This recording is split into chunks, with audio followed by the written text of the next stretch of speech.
बीता हुआ जो साल था हिंदू 2078 कुछ बेहतर बीता और 2079 उससे बहुत अच्छा बीतेगा ऐसा विश्वास, ऐसा ईश्वर से कामना। आज का दिन वर्ष प्रतिपदा अपने लिए बहुत महत्व, जिस विचारधारा, जिस संगठन और जिस मातृभूमि के उद्देश्य को लेकर, विचार को लेकर हम आगे बढ़े हैं, आज उनके संस्थापक परम पूज्य डॉक्टर साहब का आज जन्म दिवस है। और सच पूछें तो आज का दिन ही प्रकृति भी कहती है कि ये नववर्ष है। आप वातावरण में देख सकते हैं, पेड़ पौधे नए आवरण में हैं, गेहूं की फसल कटाई पे है, परिवार भी धन धान्य से परिपूर्ण हो रहा है, सारे लोग काम में व्यस्त है, पंछी चिड़िया नदी नाला सब स्वच्छता के साथ आनंदित हो रहा है। और ऐसे परिवेश में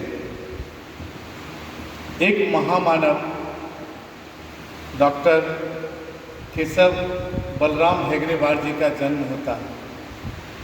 ये प्रकृति को भी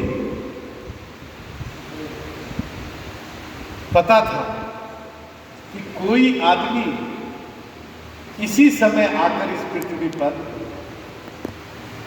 नए युग का आरंभ कर सकता है, हिंदू शक्ति का जागरण कर सकता है, एक नई व्यवस्था पूरे दुनिया को दे सकता है।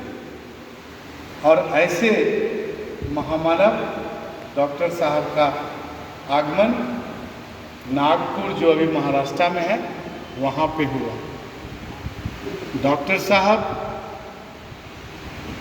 जब अपना देश गुलाम था और डॉक्टर की पढ़ाई करने के लिए लोग कलकत्ता आया करते थे, उस समय रंगून से लोग वहाँ पढ़ने आते थे, बांग्लादेश ढाका से पढ़ने आते थे और हिंदुस्तान के लोग तो वहाँ पढ़ने जाते थे। डॉक्टर साहब छात्रावास में रहा करते थे और छात्रावास में पढ़ने के दौरान भी अगर समाज में कोई बीमारी होती थी, किसी प्रकार की प्राकृतिक आपदा होती थी, तो वो वहाँ जा कर के उसका इलाज करते थे।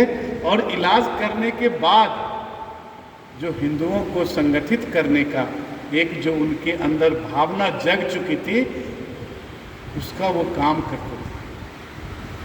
और ये भावना स्वयं नहीं जगी, ये भावना उस भारत माता की पुकार थी जो उनके वाणी और उनके रूप से निकल रही थी, स्फुटित हो रही थी।